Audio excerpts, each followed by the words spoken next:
ਸਾਂਝਾ ਟੀਵੀ ਦੇਖ ਰਹੇ ਦਰਸ਼ਕਾਂ ਦਾ ਸਵਾਗਤ ਤੇ ਸਤਿ ਸ਼੍ਰੀ ਅਕਾਲ। ਅਸੀਂ ਅੱਜ ਇੱਕ ਬਹੁਤ ਵਿਸ਼ੇਸ਼ ਮਹਿਮਾਨ ਨਾਲ ਗੱਲਬਾਤ ਕਰਨੀ ਹੈ। ਕੈਨੇਡੀਅਨਸ ਦੀਆਂ ਲਾਈਵਸ ਕਿਸ ਤਰ੍ਹਾਂ ਇੰਪੈਕਟ ਹੁੰਦੀਆਂ ਨੇ ਵੱਖਰੇ ਵੱਖਰੇ ਡਿਸੀਜਨਸ ਦੇ ਨਾਲ, ਅਤੇ ਕਿਵੇਂ ਉਹਨਾਂ ਨੂੰ ਆਪਣੇ ਮੈਂਬਰ ਜਿਹੜੇ ਇਲੈਕਟ ਕਰਨੇ ਨੇ ਉਹ ਸੋਚ ਕੇ ਭੇਜਣੇ ਚਾਹੀਦੇ ਨੇ। ਪੋਲੀਟੀਕਲ ਪਾਲਿਸੀਜ਼ ਕਈ ਵਾਰੀ ਅਸੀਂ ਕਹਿ ਦਿੰਦੇ ਹਾਂ ਕਿ ਰਾਜਨੀਤੀ 'ਤੇ ਬਹੁਤੀ ਗੱਲ ਨਹੀਂ ਕਰਨੀ ਚਾਹੀਦੀ, ਕੀ ਫਰਕ ਪੈਂਦਾ ਹੈ? ਪਰ ਮੈਂ ਸਮਝਦਾ ਕਿ ਸਭ ਤੋਂ ਵੱਧ ਫਰਕ ਹੀ ਇਹਦੇ ਨਾਲ ਪੈਂਦਾ। ਸਾਡੇ ਲੀਡਰ ਸਹੀ ਹੋਣ, ਸਾਡੇ ਲਈ ਸਹੀ ਫੈਸਲੇ ਲੈਣ ਅਤੇ ਸਹੀ ਬੰਦਿਆਂ ਨੂੰ ਚੁਣ ਕੇ ਭੇਜੀਏ, ਇਹ ਬਹੁਤ ਜ਼ਰੂਰੀ ਹੈ। ਕੈਨੇਡੀਅਨ ਪੋਲੀਟਿਕਸ ਦੇ ਵਿੱਚ ਬੜਾ ਓਪਨ ਸਿਸਟਮ ਹੈ। ਜ਼ਿਆਦਾ ਕਰਕੇ 2-3 ਪਾਰਟੀਆਂ ਜਿਹੜੀਆਂ ਨੇ ਐਟ ਦਾ ਫੋਰਫਰੰਟ ਰਹਿੰਦੀਆਂ ਨੇ, ਅਤੇ ਉਹਨਾਂ ਦੇ ਰਿਪਰੈਜ਼ੈਂਟੇਟਿਵ ਜਿਹੜੇ ਹੁੰਦੇ ਨੇ ਉਹ ਸਾਡੀਆਂ ਗੱਲਾਂ ਨੂੰ ਅੱਗੇ ਲੈ ਕੇ ਜਾਂਦੇ ਨੇ, ਸਾਡੇ ਮੁਸ਼ਕਿਲਾਂ ਨੂੰ ਸਮਝਦੇ ਨੇ, ਅਤੇ ਕੌਣ ਕਿਹੜੇ ਸਮੇਂ 'ਤੇ ਲੈ ਕੇ ਜਾ ਰਿਹਾ। ਅਤੇ ਖਾਸ ਤੌਰ 'ਤੇ ਪੰਜਾਬੀ ਭਾਈਚਾਰੇ ਦੀ, ਸਿੱਖ ਭਾਈਚਾਰੇ ਦੀ ਅਸੀਂ ਗੱਲ ਕਰੀਏ ਅਤੇ ਸਾਡੇ ਮਸਲਿਆਂ ਨੂੰ ਕੌਣ ਬੈਟਰ ਰਿਪਰੈਜ਼ੈਂਟ ਕਰ ਸਕਦਾ ਹੈ, ਇਹਨਾਂ ਬਾਰੇ ਗੱਲਬਾਤ ਕਰਨ ਲਈ ਸਾਡੇ ਨਾਲ ਅੱਜ ਕੈਲਗਰੀ ਤੋਂ ਫੋਰੈਸਟ ਲਾਨ ਹਲਕੇ ਤੋਂ ਮੈਂਬਰ ਪਾਰਲੀਮੈਂਟ ਜਸਰਾਜ ਹੈਲਨ ਜੀ ਮੌਜੂਦ ਨੇ। ਆਓ ਉਹਨਾਂ ਦਾ ਸਵਾਗਤ ਕਰਦੇ ਹਾਂ। ਹੈਲਨ ਸਾਹਿਬ, ਸਤਿ ਸ਼੍ਰੀ ਅਕਾਲ ਜੀ। ਕੁਲਦੀਪ ਭਾਜੀ, ਤੁਹਾਨੂੰ ਅਤੇ ਸਾਰੇ ਸਾਂਝਾ ਟੀਵੀ ਦੇ ਦਰਸ਼ਕਾਂ ਨੂੰ ਪਿਆਰ ਭਰੀ ਸਤਿ ਸ਼੍ਰੀ ਅਕਾਲ। ਵਾਹਿਗੁਰੂ ਜੀ ਕਾ ਖਾਲਸਾ, ਵਾਹਿਗੁਰੂ ਜੀ ਕੀ ਫਤਿਹ। ਵਾਹਿਗੁਰੂ ਜੀ ਕੀ ਫਤਿਹ ਜੀ। ਹੈਲਨ ਸਾਹਿਬ, ਅਸੀਂ ਕਿਉਂਕਿ ਤੁਸੀਂ ਓਪੋਜੀਸ਼ਨ ਦੇ ਵਿੱਚੋਂ ਕੰਜ਼ਰਵੇਟਿਵ ਪਾਰਟੀ ਦੇ ਤੁਸੀਂ ਮੈਂਬਰ ਪਾਰਲੀਮੈਂਟ ਹੋ, ਅਤੇ ਜੇ ਮੈਂ ਗੱਲ ਕਰਾਂ ਕਿ ਕਿਹੋ ਜਿਹੇ ਡਿਸੀਜ਼ਨ ਜਿਹੜੇ ਨੇ ਇਸ ਗੌਰਮੈਂਟ ਦੇ, ਲਿਬਰਲ ਗੌਰਮੈਂਟ ਦੇ, ਅਤੇ ਉਹਨਾਂ ਨੇ ਜਿਨ੍ਹਾਂ 'ਤੇ ਗੱਲ ਕਰਨੀ ਚਾਹੋਗੇ ਕਿ ਉਹਨਾਂ ਨੇ ਸਾਨੂੰ ਮਾੜਾ ਇੰਪੈਕਟ ਪਾਇਆ, ਅਤੇ ਉਹ ਕਿਹੜੇ 2-3 ਖਾਸ ਮੁੱਦੇ ਨੇ? ਬਿਲਕੁਲ ਜੀ, ਦੇਖੋ ਪਹਿਲਾਂ ਤਾਂ ਇਕੱਲੀ ਲਿਬਰਲ ਸਰਕਾਰ ਨਹੀਂ ਗੀ, ਜੇ ਦੇਖਿਆ ਜਾਵੇ ਤਾਂ ਇਹ ਲਿਬਰਲ NDP ਦੀ ਸਰਕਾਰ ਆ। ਇਹਨਾਂ ਦਾ ਜਿਹੜਾ ਕੋਅਲੀਸ਼ਨ ਬਣਿਆ ਆ, ਅਸੀਂ ਇਹਨੂੰ ਕਾਸਟਲੀ ਕੋਅਲੀਸ਼ਨ ਕਹਿੰਦੇ ਹਾਂ, ਬਿਕਾਜ਼ ਜੇ ਹੁਣ ਕੈਨੇਡਾ ਦਾ ਹਾਲ ਦੇਖੀਏ, ਮਹਿੰਗਾਈ ਤਾਂ ਬਹੁਤ ਜ਼ਿਆਦਾ ਵੱਧ ਗਈ ਆ। ਇੱਕ ਐਜ਼ ਇਮੀਗਰੈਂਟ ਤੌਰ 'ਤੇ ਮੈਂ ਵੀ ਆਇਆ, ਤੁਸੀਂ ਵੀ ਆਏ ਹੋ, ਬਹੁਤ ਸਾਰੇ ਇੱਥੇ ਆਏ ਨੇ। ਇੱਕ ਕੈਨੇਡੀਅਨ ਸੁਪਨਾ ਲੈ ਕੇ ਆਏ ਸੀ ਵੀ ਘਰ ਅਫੋਰਡ ਹੋਵੇ, ਜੇ ਕਿਸੇ ਨੇ ਬਿਜ਼ਨਸ ਰਨ ਕਰਨਾ, safe future for your kids, good education. ਪਰ ਉਹ ਕੈਨੇਡਾ ਰਿਹਾ ਹੀ ਨਹੀਂ। ਪਰ ਉਹ ਕਿਉਂ ਨਹੀਂ ਇੱਦਾਂ ਰਿਹਾ? ਜਿਹੜੇ ਬੈਡ ਪਾਲਿਸੀਜ਼ ਆਫ ਜਿਹੜੀ ਲਿਬਰਲ NDP ਸਰਕਾਰ ਆ, ਉਹਦੇ ਕਰਕੇ ਆ। ਐਂਡ ਆਈ'll ਗੋ ਥਰੂ ਦਮ। ਪਹਿਲਾਂ ਤਾਂ ਮੈਂ ਇਹ ਕਹਿਣਾ ਚਾਹੂੰਗਾ ਵੀ ਮੈਂ ਆਲਸੋ ਫਾਈਨੈਂਸ ਦਾ ਕ੍ਰਿਟਿਕ ਵੀ ਹਾਂ for the Conservative Party. So we all know today ਜੋ ਵੀ ਮਸਲੇ ਆ ਕੈਨੇਡਾ ਦੇ ਵਿੱਚ, there's a few. Housing crisis ਆ, cost of living crisis ਆ, crime, chaos, disorder ਦਾ ਬਹੁਤ ਜ਼ਿਆਦਾ ਮਸਲਾ ਚੱਲ ਰਿਹਾ ਕੈਨੇਡਾ ਦੇ ਵਿੱਚ। ਪਰ ਇੱਦਾਂ ਅਸੀਂ ਤਾਂ ਕਿੱਦਾਂ ਪਹੁੰਚੇ ਹਾਂ? ਪਹਿਲਾਂ ਤਾਂ ਜੇ ਅਸੀਂ caste of living the the crisis ਅਸੀਂ ਦੇਖੀਏ, ਜਸਟਿਨ ਟਰੂਡੋ ਸਾਹਿਬ ਨੇ NDP ਦੀ ਸਪੋਰਟ ਦੇ ਨਾਲ ਇੰਨਾ ਪੈਸਾ ਖਰਚਿਆ 8 ਸਾਲ ਦੇ ਵਿੱਚ। ਜੇ ਅਸੀਂ ਦੇਖੀਏ ਪ੍ਰੀਵੀਅਸਲੀ ਜਿੰਨੇ ਵੀ ਪ੍ਰਾਈਮ ਮਿਨਿਸਟਰ ਬਣੇ ਆ ਇਹਨਾਂ ਤੋਂ ਪਹਿਲਾਂ, ਜਿਹੜੇ 22 ਪ੍ਰਾਈਮ ਮਿਨਿਸਟਰ ਉਹਨਾਂ ਤੋਂ ਪਹਿਲਾਂ ਬਣੇ ਆ, ਉਹਨਾਂ ਨੇ ਕੰਬਾਈਨਡ ਨਹੀਂ ਇੰਨਾ ਪੈਸਾ ਖਰਚਿਆ ਜਿੰਨਾ ਜਸਟਿਨ ਟਰੂਡੋ ਸਾਹਿਬ ਨੇ 8 ਸਾਲ ਦੇ ਵਿੱਚ ਖਰਚਿਆ। ਉਹਦੇ ਨਾਲ 40 ਸਾਲ ਦੀ inflation, 40 year highs in inflation, ਅਤੇ ਜਿੰਨੇ ਇੰਟਰਸਟ ਰੇਟ ਹਾਈ ਹੋਇਆ, that's most rapid in Canadian history. ਉਹਨਾਂ ਦੀ ਸਪੈਂਡਿੰਗ ਕਰਕੇ ਹੀ the price of everything went up. ਜੇ ਅਸੀਂ ਦੇਖਦੇ ਹਾਂ ਵੀ ਵੇਸਟਫੁਲ ਸਪੈਂਡਿੰਗ ਕਿੰਨੀ ਕੀਤੀ ਆ, ਅੱਜ ਦੀ ਡੇਟ ਦੇ ਵਿੱਚ $22 ਬਿਲੀਅਨ ਇਕੱਲੇ ਸਿਰਫ ਅਤੇ ਸਿਰਫ ਕੰਸਲਟੈਂਟਸ ਨੂੰ ਦੇ ਰਹੇ ਨੇ। ਇੱਦਾਂ ਦੀ ਵੇਸਟਫੁਲ ਸਪੈਂਡਿੰਗ ਜਿਹੜੀ ਆ, ਉਹਨੇ ਇਨਫਲੇਸ਼ਨ ਨੂੰ ਇਨਕਰੀਜ਼ ਕੀਤੀ ਆ, ਉਹਦੇ ਕਰਕੇ ਇੰਟਰਸਟ ਰੇਟ ਵਧੇ ਆ। ਔਨ ਟਾਪ ਆਫ ਦੈਟ ਇਹਨਾਂ ਨੇ ਜਿਹੜਾ ਕਾਰਬਨ ਟੈਕਸ ਲਾਇਆ ਲੋਕਾਂ 'ਤੇ, ਜਿਹਦੇ ਨਾਲ ਕੋਈ ਇਨਵਾਇਰਮੈਂਟ ਨੂੰ ਇੰਪੈਕਟ ਨਹੀਂ ਪਿਆ, ਪਰ ਤੁਹਾਡੀ ਪਾਕਟ ਦੇ ਵਿੱਚ, ਕੈਨੇਡੀਅਨਸ ਦੀ ਪਾਕਟ ਬੁੱਕ ਨੂੰ ਇੰਪੈਕਟ ਬਹੁਤ ਜ਼ਿਆਦਾ ਕੀਤਾ। ਇਕੱਲਾ ਪਾਕਟ ਬੁੱਕ ਨਹੀਂ, ਜਦੋਂ ਅਸੀਂ ਗਰੋਸਰੀ ਲੈਂਦੇ ਹਾਂ ਉਹਦੇ 'ਤੇ ਇੰਪੈਕਟ ਹੋ ਰਿਹਾ। ਜੇ ਅਸੀਂ ਜਦੋਂ ਫਿਊਲ ਭਰਦੇ ਹਾਂ ਗੱਡੀਆਂ 'ਚ, ਜਾਂ ਜਦੋਂ ਕੋਈ ਘਰ ਨੂੰ ਹੀਟ ਕਰਦਾ, ਉਹਦੇ ਵਿੱਚ ਸਾਰੀ at the end of the day ਉਹ ਇੰਪੈਕਟ ਬਹੁਤ ਜ਼ਿਆਦਾ ਪੈਂਦਾ ਆ ਕੰਜ਼ਿਊਮਰ ਨੂੰ। ਇਹ ਜਿਹੜਾ ਕਾਰਬਨ ਟੈਕਸ ਵੀ ਆ, ਇਹਦੇ ਨਾਲ ਕੀ ਹੁੰਦਾ, ਜਿਹੜਾ ਇਨਫਲੇਸ਼ਨ ਆ, ਇਹ 0.6 ਕੰਟਰੀਬਿਊਟ ਕਰਦਾ ਇਨਫਲੇਸ਼ਨ ਨੂੰ ਵੀ। ਜੇ ਇਹਨੂੰ ਖਤਮ ਕੀਤਾ ਜਾਵੇ, ਜਿਹੜੀ ਸਾਡੀ ਸਰਕਾਰ ਬਣਦੀ ਆ, ਕੰਜ਼ਰਵੇਟਿਵ ਸਰਕਾਰ, ਪੀਅਰ ਪੋਲੀਸੀ ਦੇ ਥੱਲੇ ਅਸੀਂ ਇਹ ਚੀਜ਼ ਨੂੰ ਖਤਮ ਕਰਾਂਗੇ, ਉਹਦੇ ਨਾਲ ਜਿਹੜੇ ਇੰਟਰਸਟ ਰੇਟ ਆ ਉਹ ਛੇਤੀ ਥੱਲੇ ਆ ਸਕਦੇ ਨੇ। ਸੋ ਜਿਹੜੀ ਕਾਸਟ ਆਫ ਲਿਵਿੰਗ ਕ੍ਰਾਈਸਿਸ ਆ, ਇੱਕ ਉਹ ਆ। ਜਦੋਂ ਅਸੀਂ ਦੇਖਦੇ ਹਾਂ ਵੀ ਸਟੂਡੈਂਟਸ ਰਹਿ ਰਹੇ ਨੇ ਬ੍ਰਿਜਾਂ ਦੇ ਥੱਲੇ, ਲੋਕ ਜਿਹੜੇ ਕੰਮ ਵੀ ਕਰਦੇ ਆ ਉਹ ਹੁਣ ਗੱਡੀਆਂ 'ਚ ਰਹਿਣ ਲੱਗ ਗਏ। 2 ਮਿਲੀਅਨ ਲੋਕ ਇੱਕ ਮਹੀਨੇ ਦੇ ਵਿੱਚ ਫੂਡ ਬੈਂਕ ਜਾ ਰਹੇ ਆ। ਮੈਂ ਕਦੀ ਨਹੀਂ ਪਹਿਲਾਂ ਕੈਨੇਡਾ 'ਚ ਇਹ ਹਾਲ ਦੇਖਿਆ, and it's because of those bad policies. Second ਜਿਹੜਾ ਕ੍ਰਾਈਸਿਸ ਆ, ਉਹ ਹਾਊਸਿੰਗ ਕ੍ਰਾਈਸਿਸ ਆ। ਉਹ ਵੀ ਜਸਟਿਨ ਟਰੂਡੋ ਅਤੇ NDP ਦੀ ਸਪੋਰਟ ਦੇ ਨਾਲ ਇਹਨਾਂ ਨੇ ਬਿਲੀਅਨਸ ਆਫ ਡਾਲਰਸ ਮਿਊਨਿਸਪੈਲਿਟੀਜ਼ ਨੂੰ ਦਿੱਤੀਆਂ, ਸਿਟੀਜ਼ ਨੂੰ ਦਿੱਤੀਆਂ। ਪਰ ਉਹਦਾ ਆਊਟਕਮ ਕੀ ਆ? ਕਿ ਆਊਟਕਮ ਤਾਂ ਇਹੀ ਆ ਵੀ ਸਾਡੇ ਹਾਊਸਿੰਗ ਸਟਾਰਟਸ ਥੱਲੇ ਨੂੰ ਜਾ ਰਹੇ ਨੇ, ਐਂਡ ਅਫੋਰਡੇਬਿਲਟੀ ਕ੍ਰਾਈਸਿਸ ਨਾਲ ਦੇ ਨਾਲ। ਰੈਂਟ ਜੇ ਅਸੀਂ ਦੇਖੀਏ 8 ਸਾਲ ਦੇ ਵਿੱਚ ਡਬਲ ਹੋ ਗਿਆ, ਮੋਰਗੇਜਾਂ ਪੇਮੈਂਟਾਂ ਡਬਲ ਹੋ ਗਈਆਂ ਆ। ਐਂਡ ਜਿਹੜੇ ਪਹਿਲਾਂ 25 ਸਾਲ ਦੇ ਵਿੱਚ ਤੁਸੀਂ ਇੱਕ ਮੋਰਗੇਜ ਨੂੰ ਪੇ ਆਫ ਕਰ ਸਕਦੇ ਸੀਗੇ, ਅੱਜ 40 ਸਾਲ ਤੇ ਹੋ ਗਈ। ਹੁਣ ਤਾਂ 25 ਸਾਲ ਲੱਗ ਜਾਂਦੇ ਆ ਡਾਊਨ ਪੇਮੈਂਟ ਨੂੰ ਸੇਵ ਕਰਨ ਲਈ। ਸੋ ਸਪਲਾਈ ਹੈ ਨਹੀਂ ਗੀ। ਐਂਡ ਜਿਹੜਾ ਇਹਨਾਂ ਦਾ ਡਿਪਾਰਟਮੈਂਟ ਆ, ਇਮੀਗ੍ਰੇਸ਼ਨ ਦਾ ਡਿਪਾਰਟਮੈਂਟ, ਜਦੋਂ ਸ਼ੌਨ ਫਰੇਜ਼ਰ ਜਿਹੜਾ ਹੁਣ ਹਾਊਸਿੰਗ ਮਿਨਿਸਟਰ ਆ, ਜਦੋਂ ਇਮੀਗ੍ਰੇਸ਼ਨ ਮਿਨਿਸਟਰ ਹੁੰਦਾ ਸੀ, ਉਹਦੇ ਡਿਪਾਰਟਮੈਂਟ ਨੇ ਆਪ ਕਿਹਾ ਸੀਗਾ ਵੀ ਤੁਸੀਂ ਇੰਨੇ ਜ਼ਿਆਦਾ ਆਪਣੇ ਇਮੀਗ੍ਰੇਸ਼ਨ ਟਾਰਗੇਟ ਵਧਾ ਰਹੇ ਹੋ, ਇਹਦੇ ਨਾਲ ਹਾਊਸਿੰਗ ਕ੍ਰਾਈਸਿਸ ਆਲਰੇਡੀ ਹੈਗੀ ਆ, ਇਹ ਹੋਰ ਵੱਧ ਜਾਣੀ ਆ। ਉਹਨਾਂ ਨੇ ਉਹ ਚੀਜ਼ ਨੂੰ ਇਗਨੋਰ ਕੀਤਾ ਤੇ ਹੁਣ ਹੋਰ ਵੀ ਜ਼ਿਆਦਾ ਹੁਣ ਮਹਿੰਗਾਈ ਦੇ ਤਾਂ ਹੀ ਹੋਈ ਆ ਬਿਕਾਜ਼ ਹੁਣ ਸਪਲਾਈ ਵੀ ਹੈ ਨਹੀਂ ਗੀ, ਪਰ ਡਿਮਾਂਡ ਬਹੁਤ ਜ਼ਿਆਦਾ ਵੱਧ ਗਿਆ। ਸੋ ਇੱਕ ਤਾਂ ਹਾਊਸਿੰਗ ਸਪਲਾਈ ਦਾ ਕ੍ਰਾਈਸਿਸ ਆ। ਤੀਜਾ, ਜਿਹੜਾ ਅਸੀਂ ਕ੍ਰਾਈਮ ਕੇਓਸ ਡਿਸਆਰਡਰ ਦੇਖ ਰਹੇ ਹਾਂ ਪੂਰੀ ਕੰਟਰੀ ਦੇ ਵਿੱਚ, ਐਕਸਟੋਰਸ਼ਨਸ ਵੱਧ ਗਏ ਆ, ਆਟੋ ਥੈਫਟ ਵੱਧ ਗਿਆ ਆ। ਜਿੰਨਾ ਅਸੀਂ ਜੇ ਅਸੀਂ ਦੇਖੀਏ BC ਦਾ ਹਾਲ ਦੇਖੋ ਵੀ drugs, tax payer funded drugs ਦੇਈ ਜਾਂਦੇ ਆ ਲੋਕਾਂ ਨੂੰ ਲਿਬਰਲ ਦੀ ਸਪੋਰਟ ਦੇ ਨਾਲ। ਆਟੋ ਥੈਫਟ ਦੀ ਜੇ ਅਸੀਂ ਗੱਲ ਕਰੀਏ 34% ਵੱਧ ਗਿਆ 8 ਸਾਲ ਦੇ ਵਿੱਚ। ਜਿਹੜੀਆਂ ਵਾਇਲੈਂਟ ਕ੍ਰਾਈਮ 39% ਵੱਧ ਗਿਆ ਬਿਕਾਜ਼ ਇਹਨਾਂ ਦੀ ਜਿਹੜੀ ਸੌਫਟ ਔਨ ਕ੍ਰਾਈਮ ਪੋਲਿਸੀਜ਼ ਨੇ ਉਹਦੇ ਕਰਕੇ ਜਿਹੜੇ ਰਿਪੀਟ ਅਫੈਂਡਰਸ ਆ ਉਹ ਵਾਰ-ਵਾਰ ਕ੍ਰਾਈਮਸ ਕਮਿਟ ਕਰੀ ਜਾਂਦੇ ਆ। ਇੱਦਾਂ ਦਾ ਹਾਲ ਹੋ ਗਿਆ ਇਹਨਾਂ ਦੇ 2 ਬਿੱਲ ਸੀਗੇ, ਬਿੱਲ C-75 ਤੇ C-5। ਉਹਦੇ ਨਾਲ ਜਿਹੜੇ ਰਿਪੀਟ ਅਫੈਂਡਰ ਆ ਉਹ ਜੇਲ੍ਹ ਸਵੇਰੇ ਚੱਲ ਜਾਂਦੇ ਆ ਕ੍ਰਾਈਮ ਕਮਿਟ ਕਰਕੇ, ਦੁਪਹਿਰੇ ਫਿਰ ਉਹਨਾਂ ਨੂੰ ਛੁੱਟੀ ਮਿਲ ਜਾਂਦੀ ਆ। ਸਾਨੂੰ ਜੇਲ੍ਹ 'ਤੇ ਫੋਕਸ ਕਰਨਾ ਚਾਹੀਦਾ, ਰਿਪੀਟ ਅਫੈਂਡਰਸ 'ਤੇ, ਨਾ ਕਿ ਬੇਲ 'ਤੇ, ਜਿੱਦਾਂ ਇਹਨਾਂ ਨੇ ਸੌਫਟ ਔਨ ਕ੍ਰਾਈਮ ਪੋਲਿਸੀਜ਼ ਰੱਖੀਆਂ ਆ। ਇਹ ਜਿਹੜੇ 3 ਬਹੁਤ ਇੰਪੋਰਟੈਂਟ ਜੇ ਕਹਿ ਲਓ ਜੇ ਕ੍ਰਾਈਸਿਸ ਚੱਲ ਰਹੇ ਆ, ਇਹ 3 ਸਭ ਤੋਂ ਮੇਨ ਕ੍ਰਾਈਸਿਸ ਹੈਗੇ ਆ ਕੈਨੇਡਾ ਦੇ ਵਿੱਚ ਇਹਨਾਂ ਜਸਟਿਨ ਟਰੂਡੋ ਸਾਹਿਬ ਦੇ 8 ਸਾਲ ਤੋਂ ਬਾਅਦ। ਅਸੀਂ ਇਹਨਾਂ ਤੇ ਇਕੱਲੇ ਤੇ ਗੱਲ ਕਰਾਂਗੇ। ਬਿਲਕੁਲ ਜੀ। ਕਾਸਟ ਆਫ ਲਿਵਿੰਗ ਤੇ ਅਸੀਂ ਗੱਲ ਕਰਦੇ ਹਾਂ। ਜਦੋਂ ਅਸੀਂ ਲਿਬਰਲਸ ਪੁਆਇੰਟ ਆਫ ਵਿਊ ਤੋਂ ਗੱਲ ਕਰਦੇ, ਜੋ ਉਹ ਕਹਿੰਦੇ ਨੇ, ਜਿਵੇਂ ਹਾਊਸ ਆਫ ਕਾਮਨਸ ਦੇ ਵਿੱਚ ਵੀ ਅਸੀਂ ਦੇਖਦੇ ਜਦੋਂ ਡਿਬੇਟ ਚੱਲਦੀ ਆ, ਜਾਂ ਜਿਹੜਾ ਮੀਡੀਆ ਦੇ ਵਿੱਚ ਜਿਹੜੀਆਂ ਗੱਲਾਂ ਆਉਂਦੀਆਂ ਨੇ ਕਿ ਜਿਵੇਂ ਪੋਲੀਅਰ ਕੱਲ੍ਹ ਮੇਰੇ ਖਿਆਲ ਕਿਚਨਰ ਗਏ ਹੋਏ ਸੀ ਅਤੇ ਉੱਥੇ ਉਹਨਾਂ ਨੇ ਕਾਫੀ ਬਿਆਨ ਦਿੱਤੇ। ਸੋ ਮੈਂ ਉਸ ਹਿਸਾਬ ਨਾਲ ਗੱਲ ਕਰਾਂ ਤੇ ਜਦੋਂ ਲਿਬਰਲਸ ਕਹਿੰਦੇ ਨੇ ਕਾਸਟ ਆਫ ਲਿਵਿੰਗ, ਕਹਿੰਦੇ ਪੂਰੀ ਦੁਨੀਆ 'ਚ ਵਧੀਆ, ਸਾਡਾ ਕਸੂਰ ਨਹੀਂ। ਜੇ ਫਿਊਲ ਪ੍ਰਾਈਸਿਸ ਵਧੀਆ ਨੇ ਅਤੇ Ukraine war this and that, ਅਤੇ ਇੱਕ ਕੋਵਿਡ ਪੈਂਡੈਮਿਕ ਦੀ ਗੱਲ ਕੀਤੀ ਜਾਂਦੀ ਹੈ ਕਿ ਉਹ ਇੱਕ ਇੱਦਾਂ ਦੀ ਈਵੈਂਟ ਸੀ ਕਿ ਜਿਹਨੂੰ ਅਸੀਂ ਫੋਰਕਾਸਟ ਨਹੀਂ ਸੀ ਕਰ ਸਕਦੇ। ਉਹਦੇ ਤੋਂ ਬਾਅਦ ਜਿਹੜੇ ਇੰਪੈਕਟ ਹੋਣੇ ਸੀ ਇਹ ਉਹਦੇ ਕਰਕੇ। ਤੁਸੀਂ ਕੀ ਕਹਿੰਦੇ ਹੋ? ਸੋ ਸਾਨੂੰ ਇਹ ਯਾਦ ਰੱਖਣਾ ਚਾਹੀਦਾ, ਜਿਹੜੀ ਪ੍ਰੀਵੀਅਸ ਕੰਜ਼ਰਵੇਟਿਵ ਸਰਕਾਰ ਹੁੰਦੀ ਸੀ ਉਹਦੇ ਵਿੱਚ ਵੀ ਇੱਕ ਯੂਕਰੇਨ ਦੇ ਵਿੱਚ ਵੋਰ ਸੀਗਾ, ਇੱਕ ਗਲੋਬਲ ਰਿਸੈਸ਼ਨ ਵੀ ਸੀਗਾ, and on top of that ਇੱਕ ਹੋਰ ਵੀ ਵੋਰ ਸੀਗੀ। ਸੋ ਸੇਮ 3 ਚੀਜ਼ਾਂ ਜਿਹੜੀਆਂ ਹੁਣ ਦੀ ਡੇਟ ਦੇ ਵਿੱਚ ਚੱਲ ਰਹੀਆਂ ਉਦੋਂ ਵੀ ਚੱਲਦੀਆਂ ਸੀ, ਪਰ ਉਦੋਂ ਇੱਕ ਕਾਮਨ ਸੈਂਸ ਕੰਜ਼ਰਵੇਟਿਵ ਸਰਕਾਰ ਹੁੰਦੀ ਸੀ। ਜਦੋਂ ਪ੍ਰਾਈਮ ਮਿਨਿਸਟਰ ਸਟੀਵਨ ਹਾਰਪਰ ਹੁੰਦੇ ਸੀਗੇ ਉਦੋਂ ਵੀ ਇਹਨਾਂ ਨੇ ਰਿਸਪੌਂਸਿਬਲੀ ਉਹ ਸਾਰੇ ਮਸਲਿਆਂ ਨੂੰ ਦਾ ਹੱਲ ਇਹੀ ਸੀਗਾ ਵੀ ਉਹਨਾਂ ਨੇ ਆਪਣੀ ਸਪੈਂਡਿੰਗ ਕੰਟਰੋਲ ਕੀਤੀ, ਅਤੇ ਜਿੱਥੇ ਸਪੈਂਡਿੰਗ ਕਰਨੀ ਸੀਗੀ ਉਹਨਾਂ ਨੇ ਉਹ ਚੀਜ਼ਾਂ 'ਤੇ ਕੀਤੀਆਂ ਜਿਹਦੇ ਨਾਲ ਜੋਬਾਂ ਵਧੀਆਂ, ਜਾਂ ਜਿਹੜੀ ਇਕੋਨਮੀ ਸੀ ਉਹ ਜਿਹੜੀ ਚੱਲਦੀ ਰਵੇ, ਉੱਦਾਂ ਦੀਆਂ ਇਹਨਾਂ ਨੇ ਡਿਸੀਜ਼ਨਸ ਬਣਾਈਆਂ ਸੀ। ਇਫ ਯੂ ਲੁੱਕ ਐਟ ਜਿੱਦਾਂ ਇਹਨਾਂ ਨੇ ਕੀਤਾ, ਜਿੱਦਾਂ ਜਸਟਿਨ ਟਰੂਡੋ ਨੇ ਕੀਤਾ ਵਿਦ ਦ NDP ਦੀ ਸਪੋਰਟ ਦੇ ਨਾਲ, ਇਹਨਾਂ ਨੇ ਮਾਰਕੀਟ ਨੂੰ ਫਲੱਡ ਕਰਤਾ ਵਿਦ $500 billion ਵੀ ਕੋਈ ਚੀਜ਼ 'ਤੇ ਨਹੀਂ ਲੱਗੀ। ਇਨਫਲੇਸ਼ਨ ਦਾ ਇਹੀ ਡੈਫੀਨੇਸ਼ਨ ਆ ਵੀ ਟੂ ਮੈਨੀ ਡਾਲਰਸ ਜਿਹੜਾ ਇਹਨਾਂ ਨੇ ਫਲੱਡ ਕੀਤਾ ਮਾਰਕੀਟ ਨੂੰ, ਚੇਸਿੰਗ ਟੂ ਫਿਊ ਗੁੱਡਸ। ਉਹਦਾ ਜਿਹੜਾ ਫਰਕ ਆ ਦੈਟ ਇਜ਼ ਲਿਟਰਲੀ ਦਾ ਜਿਹੜਾ, ਪਰ ਜਿਹਨੂੰ ਅਸੀਂ ਕਹਿੰਦੇ ਆ ਜਸਟ ਇਨਫਲੇਸ਼ਨ। ਇਹਨਾਂ ਨੇ ਆਪ ਹੀ ਕੈਨੇਡਾ ਬੋਰਨ ਆ। ਜੇ ਤੁਸੀਂ ਸਾਨੂੰ ਨਹੀਂ ਬਿਲੀਵ ਕਰਦੇ, ਜਿਹੜੇ ਲਿਬਰਲਸ ਆ ਉਹ ਆਪ ਹੀ ਚੀਜ਼ ਨੂੰ ਕਹਿ ਰਹੇ ਨੇ। ਜਿਹੜਾ ਫੋਰਮਰ ਫਾਈਨੈਂਸ ਮਿਨਿਸਟਰ ਆ, ਜਾਂ ਉਸ ਤੋਂ ਪਹਿਲਾਂ ਜਿਹੜਾ ਇੱਕ ਫਾਈਨੈਂਸ ਮਿਨਿਸਟਰ ਹੁੰਦਾ ਸੀ, ਉਹਨਾਂ ਨੇ ਆਪ ਕਿਹਾ, bank of Canada the governor ਨੇ ਵੀ ਇਹੀ ਗੱਲ ਕਹੀ ਆ ਵੀ ਜਿਹੜੀ ਇਨਫਲੇਸ਼ਨ ਕੈਨੇਡਾ 'ਚ ਜਿਹੜੀ ਦੇਖ ਰਹੇ ਆ ਇਹ ਹੋਮ ਗਰੋਨ ਆ, ਵੀ ਡੋਮੈਸਟਿਕ ਆ, ਵੀ ਜੇ ਬਾਕੀਆਂ ਮੁਲਕਾਂ ਨੇ ਵੀ ਪੈਸੇ ਇੱਦਾਂ ਫਲੱਡ ਕੀਤਾ, ਉਹ ਦੈਟਸ ਦੇਅਰ ਪ੍ਰੋਬਲਮ। ਵੀ ਜੇ ਅਸੀਂ ਵੀ ਇਹ ਸੇਮ ਚੀਜ਼ ਕੀਤੀ ਆ, ਦੈਟਸ ਆਰ ਪ੍ਰੋਬਲਮ। ਜਿੱਦਾਂ ਇੱਕ ਇੰਗਲਿਸ਼ ਵਿੱਚ ਕਹਿੰਦੇ ਆ ਵੀ if someone jumps off a bridge, ਉਹੀ ਹਾਲ ਸੀਗਾ ਵੀ ਇਹਨਾਂ ਨੇ ਸੇਮ ਚੀਜ਼ ਕੀਤੀ, ਅਸੀਂ ਵੀ ਕਰ ਲਈਆਂ।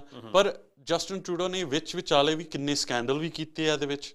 ਦੇਖੋ ਵੀ ਚੈਰਿਟੀ ਦਾ ਸਕੈਂਡਲ ਸੀਗਾ, ਉਹਨਾਂ ਨੇ ਆਪਦੇ ਦੋਸਤਾਂ ਨੂੰ ਜਾਂ ਜਿਹੜੇ ਲਿਬਰਲ ਇਨਸਾਈਡਰ ਕਨੈਕਟਡ ਸੀਗੇ ਉਹਨਾਂ ਨੂੰ ਬਿਲੀਅਨਸ ਆਫ ਡਾਲਰਸ ਦਿੱਤੇ ਆ।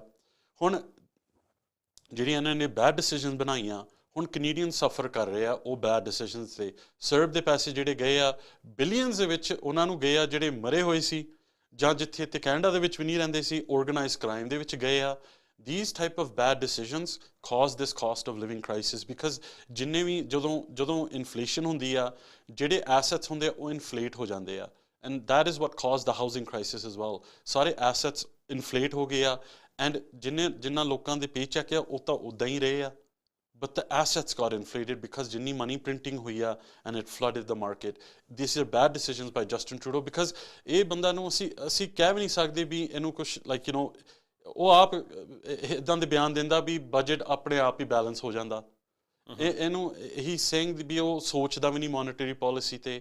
ਰੀਸੈਂਟਲੀ ਬੈਂਕ ਆਫ ਗਵਰਨਰ ਦਾ ਜਿਹੜਾ bank of Canada the governor ਆ, ਮੈਂ ਆਪ ਉਹਨੂੰ ਪੁੱਛਿਆ, ਮੈਂ ਉਹਨੂੰ ਕਿਹਾ ਸੀ ਵੀ ਉਹਨੇ ਆਪ ਬਿਆਨ ਦਿੱਤਾ ਵੀ ਜਿਹੜੀ ਗਵਰਨਮੈਂਟ ਦੀ ਫਿਸਕਲ ਪਾਲਿਸੀ ਆ, ਵੀ ਜਿਹੜੀ ਮਨੀ ਪ੍ਰਿੰਟਿੰਗ ਹੁੰਦੀ ਆ ਜਾਂ ਜਿਹੜੇ ਵੀ ਖਰਚੇ ਹੁੰਦੇ ਆ ਉਹਨਾਂ ਦੇ, ਉਹ ਕਹਿ ਰਿਹਾ ਸੀਗਾ ਵੀ ਉਹ ਆਪੋਜ਼ਿਟ ਡਾਇਰੈਕਸ਼ਨ ਵਿੱਚ ਚੱਲ ਰਹੇ ਆ ਉਹਦੀ ਜਿਹੜੀ ਪਾਲਿਸੀ ਆ। ਬੈਂਕ ਆਫ ਕੈਨੇਡਾ ਦੀ ਇੱਕੋ ਹੀ ਪਾਲਿਸੀ ਆ ਟੂ ਕੰਟਰੋਲ ਇਨਫਲੇਸ਼ਨ, ਇੱਕੋ ਹੀ ਟੂਲ ਆ ਉਹਨਾਂ ਦਾ, ਰੇਜ਼ ਇੰਟਰਸਟ ਰੇਟਸ।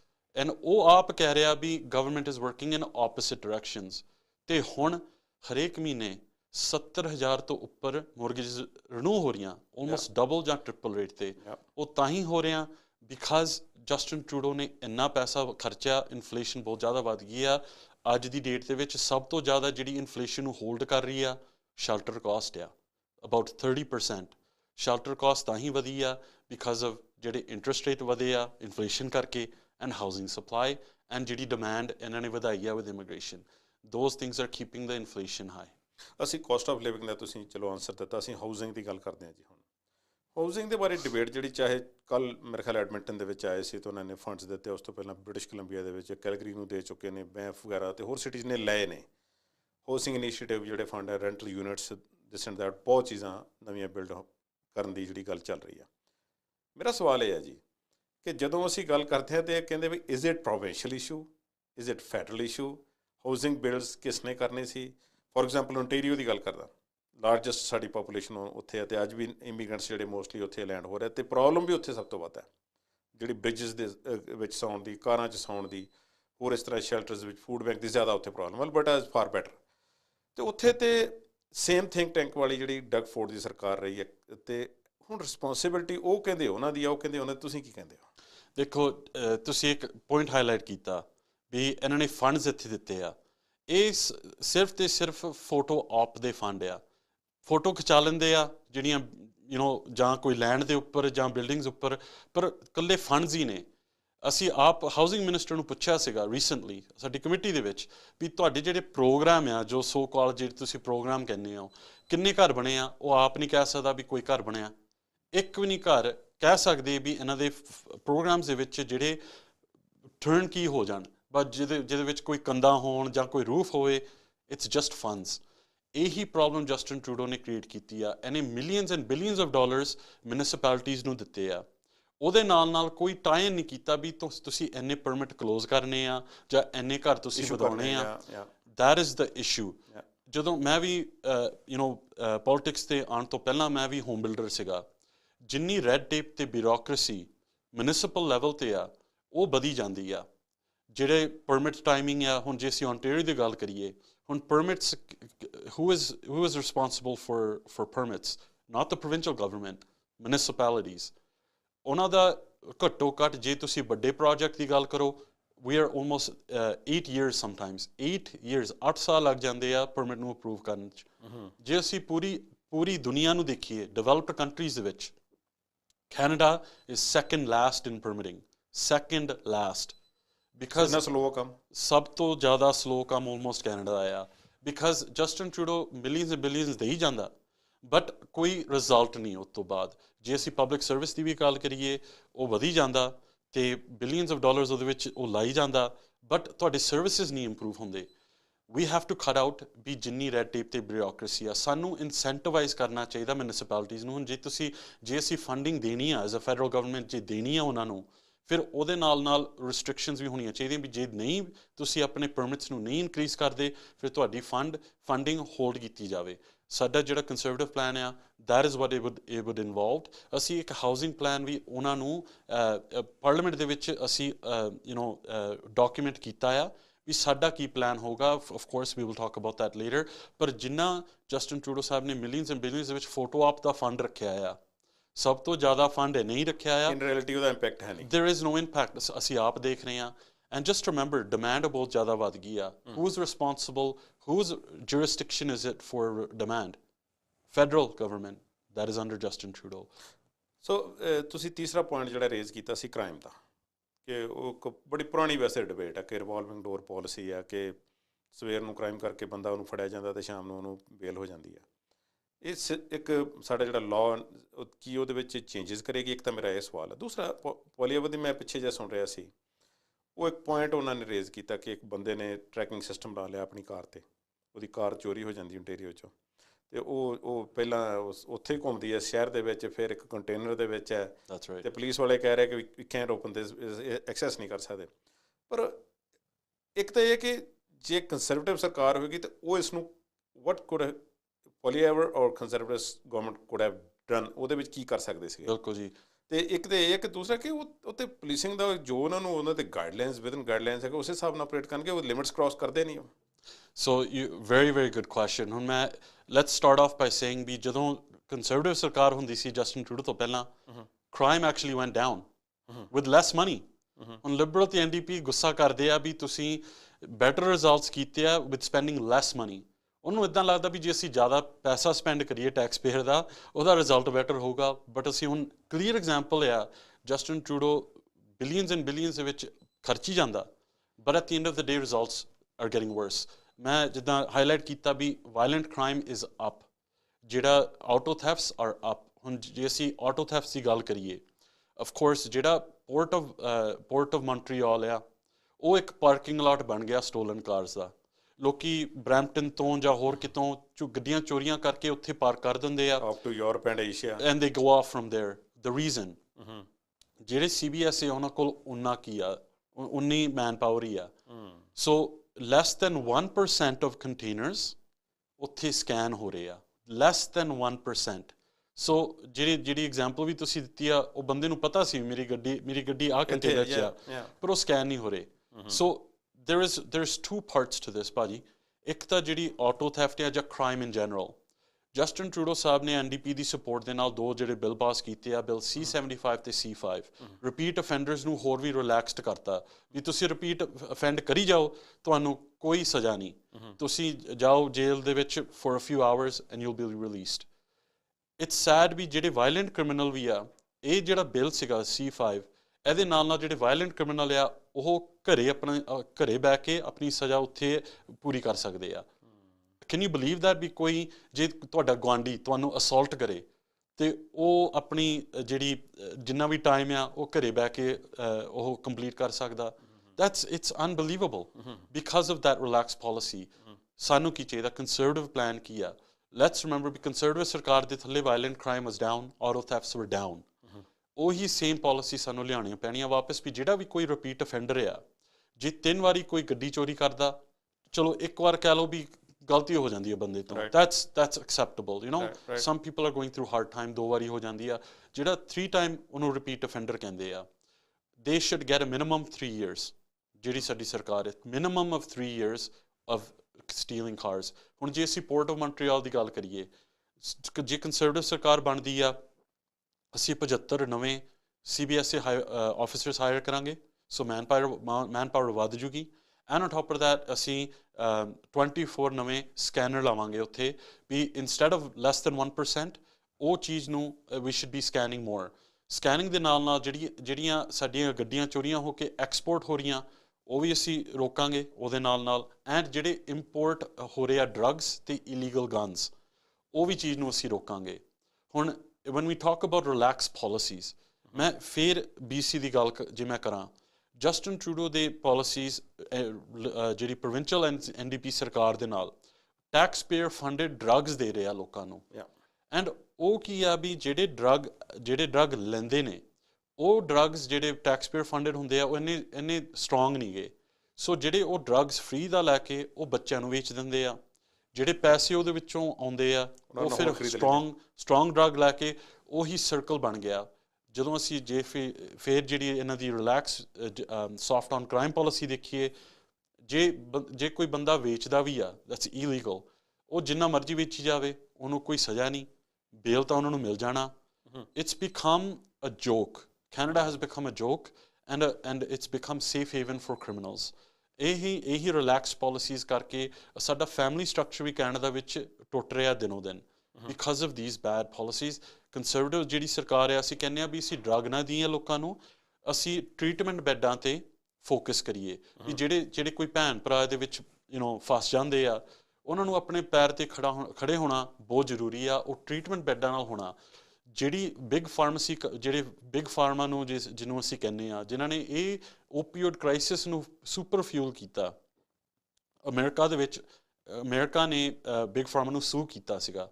ਅਸੀਂ ਸੇਮ ਉਹਨਾਂ ਨੂੰ ਫੋਲੋ ਕਰਕੇ ਬਿਗ ਫਾਰਮਾ ਨੂੰ $40 ਬਿਲੀਅਨ ਨੂੰ ਸੂ ਕਰਕੇ ਜਿੰਨਾ ਵੀ ਪੈਸਾ ਉਹਦੇ ਲਾਅਸੂਟ ਦੇ ਵਿੱਚ ਆਊਗਾ, ਉਹ ਚੀਜ਼ਾਂ ਨੂੰ ਅਸੀਂ ਟਰੀਟਮੈਂਟ ਬੈੱਡ 'ਤੇ ਅਸੀਂ ਲਾਵਾਂਗੇ ਤਾਂ ਕਿ ਵੀ ਜਿੰਨੇ ਸਾਡੇ ਭੈਣ ਭਰਾ ਆ, let's get them back on their feet। ਤੁਸੀਂ 2-3 ਮੁੱਦੇ ਜਿਹੜੇ ਸ਼ੋਏ ਸੀ, ਮੈਂ ਉਹਨਾਂ ਨੂੰ ਕਵਰ ਕੀਤਾ। 2 ਮੈਂ ਹੁਣ ਆਪਣੇ ਕੋਲੋਂ ਸਵਾਲ ਪੁੱਛੇ। ਸਵਾਲ ਤਾਂ ਵੈਸੇ ਦਿਲ ਤਾਂ ਬੜਾ ਕਰਦਾ ਕਿ 10-15 ਹੈਗੇ ਨੇ, ਪਰ ਚਲੋ ਮੈਂ 2 ਜਿਹੜੇ ਕਰਨੇ ਨੇ। ਇੱਕ ਤਾਂ ਇਮੀਗ੍ਰੇਸ਼ਨ ਦੀ ਗੱਲ ਕਰਾਂਗੇ ਅਸੀਂ, ਦੂਸਰਾ ਬੀਇੰਗ ਸਿੱਖ ਅਤੇ ਅਲਬਰਟਨ ਅਸੀਂ ਕੀ ਐਕਸਪੈਕਟ ਕਰ ਸਕਦੇ ਹਾਂ, ਕਿਉਂਕਿ ਇੱਕ ਤਾਂ ਉਹ ਕੱਲ੍ਹ ਵੀ ਮੈਂ ਪੋਲ ਦੇਖ ਰਿਹਾ ਸੀ ਕਿ conservative numbers are very good actually, ਅਤੇ ਜੇ ਅੱਜ ਕੱਲ੍ਹ 'ਚ ਇਲੈਕਸ਼ਨ ਹੋ ਜਾਂਦੇ ਤਾਂ ਇਟਸ ਓਬਵੀਅਸ ਕਿ ਨੰਬਰਸ ਦੇ ਹਿਸਾਬ ਨਾਲ ਕਿ ਕੰਜ਼ਰਵੇਟਿਵ ਗੌਰਮੈਂਟ ਬਣ ਸਕਦੀ ਹੈ। Let's start with Alberta. Alberta ਦੀ ਜਦੋਂ ਅਸੀਂ ਗੱਲ ਕਰਦੇ ਹਾਂ ਨਾ, ਅਤੇ ਇਹਦੇ ਬਾਰੇ ਤਾਂ ਇੱਦਾਂ ਹੈ ਕਿ ਲਿਬਰਲ ਕਹਿੰਦੇ ਨੇ ਕਿ ਇਹਨਾਂ ਨੂੰ ਤਾਂ ਜੋ ਮਰਜ਼ੀ ਦੇ ਦਿਓ, ਇਹਨੀ ਵੋਟ ਤਾਂ ਸਾਨੂੰ ਪਾਉਣੀ ਨਹੀਂ। ਅਤੇ ਕੰਜ਼ਰਵੇਟਿਵ ਬਾਰੇ ਇਹ ਸੋਚ ਲਿਆ ਜਾਂਦਾ, ਦਿਮਾਗ 'ਚ ਆਉਂਦੀ ਹੈ ਕਿ ਇਹਨਾਂ ਨੇ ਤਾਂ ਸਾਨੂੰ ਹੀ ਪਾਉਣੀ ਹੈ, ਅਸੀਂ ਇਹਨਾਂ ਨੂੰ ਦਈਏ ਨਾ ਦਈਏ ਕੁਛ। What's in store for Alberta if conservative government comes? Number 1 thing, respect for Alberta. Alberta ਸਭ ਤੋਂ ਗਿਵਿੰਗ ਪ੍ਰੋਵਿੰਸ ਆ। ਸਾਡੇ ਜਿਹੜੇ ਰਿਸੋਰਸਿਸ ਆ, ਜਿਨ੍ਹਾਂ ਨੇ ਜਿਹੜੀ ਲਿਬਰਲਸ ਅਤੇ NDP ਨੇ ਰਲ ਮਿਲ ਕੇ ਕੈਨੇਡਾ ਨੂੰ ਹਮੇਸ਼ਾ ਦੱਬ ਕੇ ਰੱਖਿਆ, ਸਾਡਾ ਰਿਸੋਰਸ ਸੈਕਟਰ ਪੂਰਾ ਕੈਨੇਡਾ ਨੂੰ ਫੀਡ ਕਰਦਾ। ਸੋ ਜੇ ਅਸੀਂ ਆਇਲ ਐਂਡ ਗੈਸ ਸੈਕਟਰ ਜਾਂ ਨੈਚੁਰਲ ਗੈਸ, ਜਿਹੜੇ ਵੀ ਸਾਡੇ ਰਿਸੋਰਸਿਸ, ਰਿਚ ਰਿਸੋਰਸਿਸ ਇੱਥੇ ਹੈਗੇ ਆ, ਅਸੀਂ ਉਹਨਾਂ ਨੂੰ ਜਾ ਕੇ ਸਾਡੀਆਂ ਜੋਬਾਂ ਵੀ ਵਧਣੀਆਂ ਚਾਹੀਦੀਆਂ, ਉਹਦੇ ਨਾਲ ਇਕੋਨਮੀ ਬੂਮ ਹੋਣੀ ਚਾਹੀਦੀ ਹੈ। ਨਾਲੇ ਜਿਹੜਾ ਅਸੀਂ ਦੁਨੀਆ ਨੂੰ ਦੇਖਦੇ ਹਾਂ, ਕਲੀਨ ਕੈਨੇਡੀਅਨ ਐਨਰਜੀ ਉਹਨਾਂ ਨੂੰ ਵੀ ਜਾਣੀ ਚਾਹੀਦੀ ਆ। ਉਹਦੇ ਨਾਲ ਨਾਲ ਸਾਡੇ ਜਿਹੜੇ ਪੇਚੈਕ ਆ, ਸਾਡੇ ਪਾਵਰਫੁਲ ਪੇਚੈਕ ਹੋਣੇ ਚਾਹੀਦੇ ਆ, ਨਾ ਕਿ ਜਿਹੜੀ ਸਾਡੀ ਇਕੋਨਮੀ ਆ ਅਸੀਂ ਕਿਤੇ ਹੋਰ ਨੂੰ ਇੰਪਾਵਰ ਕਰੀਏ, ਜਿੱਦਾਂ ਚਾਈਨਾ ਇੰਪਾਵਰ ਹੋਈ ਜਾਂਦਾ, ਕਟਾਰ, ਜਿਹਦੇ 'ਤੇ ਕੋਈ ਹਿਊਮਨ ਰਾਈਟਸ ਰੈਗੂਲੇਸ਼ਨਸ ਨਹੀਂ ਹੈਗੇ, ਨਾ ਕਿ ਇਨਵਾਇਰਮੈਂਟਲ 'ਤੇ। ਅਸੀਂ ਅਲਬਰਟਾ ਨੂੰ ਦੁਬਾਰਾ ਉਹੀ respect that Alberta deserves, that's what we should get. Number 1 thing, ਸਾਨੂੰ ਉਹ ਚੀਜ਼ ਨੂੰ ਜੇ ਅਸੀਂ ਹਾਈਲਾਈਟ ਕਰੀਏ, that would help us bring prosperity back into Canada, because Alberta ਇੱਕ engine ਆ, and we need to make sure that they stand on their feet। ਚਲੋ ਅਸੀਂ ਹੁਣ, ਮੈਂ as a Punjabi, as a Sikh ਗੱਲ ਕਰਦੇ ਹਾਂ। ਇੱਕ ਜਨਰਲ ਇੱਕ ਫੀਲ ਆ, ਸਮਝਿਆ ਜਾਂਦਾ ਇੱਦਾਂ ਕਿ ਲਿਬਰਲਸ ਜਿਹੜੇ ਨੇ ਇਮੀਗ੍ਰੇਸ਼ਨ ਦੇ ਡੋਰਸ ਜਿਹੜੇ ਆ ਜਨਰਲੀ ਓਪਨ ਕਰਕੇ ਰੱਖਦੇ, ਅਤੇ ਕੰਜ਼ਰਵੇਟਿਵ ਵਾਲੇ ਬੰਦ ਕਰਕੇ ਰੱਖਦੇ ਆ। ਹੁਣ ਕੀ ਐਕਸਪੈਕਟ ਕਰ ਸਕਦੇ ਹਾਂ? Well first I will say that we ਆ ਜਿਹੜਾ ਫੀਅਰ ਆ, ਲਾਈਕ ਜਿਹੜਾ ਇਹਨਾਂ ਨੇ ਲਿਬਰਲਸ ਨੇ ਕ੍ਰੀਏਟ ਕੀਤਾ ਵੀ ਇਮੀਗ੍ਰੇਸ਼ਨ 'ਤੇ ਕੰਜ਼ਰਵੇਟਿਵਸ ਨਹੀਂ ਫੋਕਸ ਕਰਦੇ, ਹੁਣ ਇਟਸ ਅ ਕੰਪਲੀਟ ਲਾਈ। ਪਹਿਲੀ ਤਾਂ ਗੱਲ ਆ, ਕਿੰਨੀ ਮਾੜੀ ਗੱਲ ਆ, 8 ਸਾਲ ਜਸਟਿਨ ਟਰੂਡੋ ਤੋਂ ਬਾਅਦ ਹੁਣ ਲੋਕੀ ਇਮੀਗ੍ਰੇਸ਼ਨ ਨੂੰ ਨੈਗੇਟਿਵ ਦੇਖਣ ਲੱਗ ਗਏ ਆ। ਜੇ ਅਸੀਂ ਆਪਣੀ ਕਮਿਊਨਿਟੀ ਦੀ ਗੱਲ ਕਰੀਏ, ਹੁਣ ਨੈਗੇਟਿਵ ਇੱਕ ਸੋਚ ਬਣ ਗਈ ਆ ਇਮੀਗ੍ਰੇਸ਼ਨ ਦੀ। ਇੱਦਾਂ ਹੋਣਾ ਨਹੀਂ ਚਾਹੀਦਾ। ਕੈਨੇਡਾ ਇੱਕ ਬਹੁਤ ਪ੍ਰੋਸਪਰਸ ਕੰਟਰੀ ਪਹਿਲਾਂ ਹੁੰਦਾ ਸੀਗਾ, ਤਾਂ ਹੀ ਅਸੀਂ ਸਾਰੇ ਇੱਥੇ ਮੂਵ ਹੋਏ ਹਾਂ।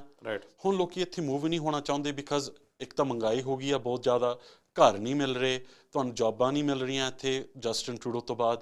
ਪਹਿਲਾਂ ਹੁੰਦਾ ਸੀਗਾ ਵੀ ਤੁਸੀਂ ਇੱਥੇ ਆ ਕੇ ਆਪਣੀ ਮਿਹਨਤ ਨਾਲ ਤੁਸੀਂ ਐਟਲੀਸਟ ਕਮ ਸੇ ਕਮ ਘਰ ਵੀ ਅਫੋਰਡ ਕਰ ਸਕਦੇ ਸੀਗੇ, ਗਰੋਸਰੀ ਅਫੋਰਡ ਕਰ ਸਕਦੇ ਸੀਗੇ। ਪਰ ਟੈਕਸਿਸ ਇਹਨਾਂ ਨੇ ਬਹੁਤ ਜ਼ਿਆਦਾ ਵਧਾਏ ਆ, ਸਪਲਾਈ ਨਹੀਂ ਅਪਕੀਪ ਕੀਤੀ ਆ। ਹੁਣ ਇੱਕ ਨੈਗੇਟਿਵ ਇੱਕ ਸੋਚ ਬਣ ਗਈ ਆ ਇਮੀਗ੍ਰੇਸ਼ਨ ਦੀ। ਉਹ ਸੋਚ ਨੂੰ ਬਦਲਣਾ ਬਹੁਤ ਜ਼ਰੂਰੀ ਆ ਫॉर ਕੈਨੇਡਾਜ਼ ਪ੍ਰੋਸਪੈਰਿਟੀ, ਅਤੇ ਜਿਹੜੇ ਵੀ ਇੱਥੇ ਰਹਿੰਦੇ ਆ ਉਹਨਾਂ ਲਈ ਵੀ। We need to make sure ਵੀ ਜਿਹੜਾ ਇਮੀਗ੍ਰੇਸ਼ਨ ਸਿਸਟਮ ਆ, ਹੁਣ ਮੈਂ ਪਹਿਲਾਂ ਇਮੀਗ੍ਰੇਸ਼ਨ ਕ੍ਰਿਟਿਕ ਹੁੰਦਾ ਸੀਗਾ। ਐਜ਼ ਇਮੀਗ੍ਰੇਸ਼ਨ ਕ੍ਰਿਟਿਕ ਸਾਨੂੰ ਪਤਾ ਵੀ ਇਮੀਗ੍ਰੇਸ਼ਨ ਦਾ ਜਿਹੜਾ ਬੈਕਲੌਗ ਆ ਵਧੀ ਜਾਂਦਾ ਦਿਨੋਂ ਦਿਨ। ਉਹਦੇ ਨਾਲ ਨਾਲ ਫੈਮਲੀਜ਼ ਇੱਕ ਦੂਜੇ ਨੂੰ ਮਿਲ ਨਹੀਂ ਸਕਦੇ ਇੱਥੇ, ਲੋਕਾਂ ਜਿਹੜੇ ਬਿਜ਼ਨਸਿਸ ਆ ਉਹ ਵੀ ਸਫਰ ਕਰ ਰਹੇ ਆ, ਲੇਬਰ ਨਹੀਂ ਮਿਲ ਰਿਹਾ ਉਹਨਾਂ ਨੂੰ, ਅਤੇ ਜਿਹੜਾ ਫੈਮਲੀ ਸਟਰਕਚਰ ਉਹ ਵੀ ਟੁੱਟੀ ਜਾਂਦਾ ਆ। We need to make sure ਵੀ ਜਿਹੜਾ ਬੈਕਲੌਗ ਆ ਪਹਿਲਾਂ ਤਾਂ ਉਹ ਕਲੀਅਰ ਅਪ ਕਰਨਾ ਬਹੁਤ ਜ਼ਰੂਰੀ ਆ। ਜਸਟਿਨ ਟਰੂਡੋ ਨੇ ਜਿੰਨਾ ਪੈਸਾ ਖਰਚਿਆ ਇਮੀਗ੍ਰੇਸ਼ਨ 'ਤੇ, ਜਿੰਨੀ ਇਮੀਗ੍ਰੇਸ਼ਨ ਡਿਪਾਰਟਮੈਂਟ ਵਧਾਈ ਆ, ਉਹ ਸਰਵਿਸਿਜ਼ ਉਹਨੇ ਨਹੀਂ ਮਿਲ ਰਹੇ ਲੋਕਾਂ ਨੂੰ। ਇੱਕ ਤਾਂ ਉਹਨੂੰ ਕਲੀਅਰ ਅਪ ਕਰਨਾ ਜ਼ਰੂਰੀ ਆ। ਸਾਡੇ ਲੀਡਰ ਸਾਹਿਬ ਨੇ ਕਿਹਾ ਕਲੀਅਰ ਸ਼ਬਦਾਂ 'ਚ ਵੀ ਸਾਨੂੰ ਟਾਈਨ ਕਰਨਾ ਚਾਹੀਦਾ ਜੋਬਸ ਨਾਲ, ਇਮੀਗ੍ਰੇਸ਼ਨ ਲੈਵਲਸ, ਹਾਊਸਿੰਗ ਨਾਲ, and we need to make sure ਜਿਹੜਾ ਵੀ ਕੋਈ ਇੱਥੇ ਆਉਂਦਾ ਵੀ ਆ ਵੀ ਹੈਲਥ ਕੇਅਰ ਪ੍ਰੋਪਰ ਹੋਣੀ ਚਾਹੀਦੀ ਆ। ਅਸੀਂ ਇੱਕ ਨਵਾਂ ਇੰਟਰੋਡਿਊਸ ਕਰਾਂਗੇ ਸਾਡੀ ਸਰਕਾਰ ਬਣਨ ਤੋਂ ਬਾਅਦ, ਬਲੂ ਸੀਲ ਪ੍ਰੋਗਰਾਮ। ਬਲੂ ਸੀਲ ਪ੍ਰੋਗਰਾਮ ਦੇ ਨਾਲ ਕਈ ਸਾਡੇ ਥਾਊਜ਼ੈਂਡਸ ਦੇ ਵਿੱਚ ਡਾਕਟਰਸ ਤੇ ਨਰਸਿਸ ਇੱਥੇ ਹੀ ਰਹਿ ਰਹੇ ਨੇ। ਹੁਣ ਇੱਕ ਰੋਲਿੰਗ ਜੋਕ ਆ ਵੀ ਜੇ ਤੁਸੀਂ ਡਾਕਟਰ ਨੂੰ ਛੇਤੀ ਛੇਤੀ ਦੇਖਣਾ ਆ, ਇੱਕ ਕੈਬ ਕਾਲ ਕਰ ਲਓ। ਬਿਕਾਜ਼ ਮੋਸਟਲੀ ਸਾਡੇ ਜਿਹੜੇ ਵੀ ਵਿਦੇਸ਼ਾਂ ਤੋਂ ਆਉਂਦੇ ਆ, ਉਹ ਇੱਥੇ ਆ ਕੇ ਫਿਰ ਉਹਨਾਂ ਨੂੰ ਟਰੱਕਿੰਗ ਵਿੱਚ ਜਾਣਾ ਪੈਂਦਾ, ਜੈਨਰੇਟਰ ਦੀ ਜੋਬ ਔਰ ਇੰਟਰ ਟੈਕਸੀ ਜੋਬਸ। ਅਸੀਂ ਕਹਿੰਦੇ ਹਾਂ ਵੀ 60 ਡੇਜ਼ ਦੇ ਵਿੱਚ ਜੇ ਤੁਸੀਂ ਡਾਕਟਰ, ਨਰਸ, ਇੰਜੀਨੀਅਰ, ਕੋਈ ਵੀ ਹਾਈ ਸਕਿੱਲ ਟ੍ਰੇਡ ਦੇ ਵਿੱਚ ਹੈਗੇ ਹੋ, ਵੀ ਜੇ ਤੁਸੀਂ ਬੈਕ ਹੋਮ ਦੇ ਵਿੱਚ ਉਹ ਕੀਤਾ, ਇੱਥੇ ਆ ਕੇ 60 ਡੇਜ਼ ਦੇ ਵਿੱਚ ਤੁਸੀਂ ਪ੍ਰੂਵ ਕਰ ਸਕਦੇ ਹੋ ਟੈਸਟ ਲੈ ਕੇ, ਕੋਈ ਇੱਦਾਂ ਸਟੈਂਡਰਡ ਰੱਖਾਂਗੇ, then you will be able to work in that field. Right, that way ਵੀ ਜਿਹੜੇ ਥਾਊਜ਼ੈਂਡਸ ਦੇ ਵਿੱਚ ਇੱਥੇ ਡਾਕਟਰਸ ਤੇ ਨਰਸਿਸ ਰਹਿ ਰਹੇ ਨੇ, ਉਹ ਫਿਰ ਫੀਲਡ ਦੇ ਵਿੱਚ ਜਾ ਸਕਦੇ ਆ, ਜਿੰਨੀਆਂ ਵੇਟ ਟਾਈਮਸ ਨੇ ਉਹ ਵੀ ਘੱਟ ਸਕਦੀਆਂ, and will get more and more doctors hair.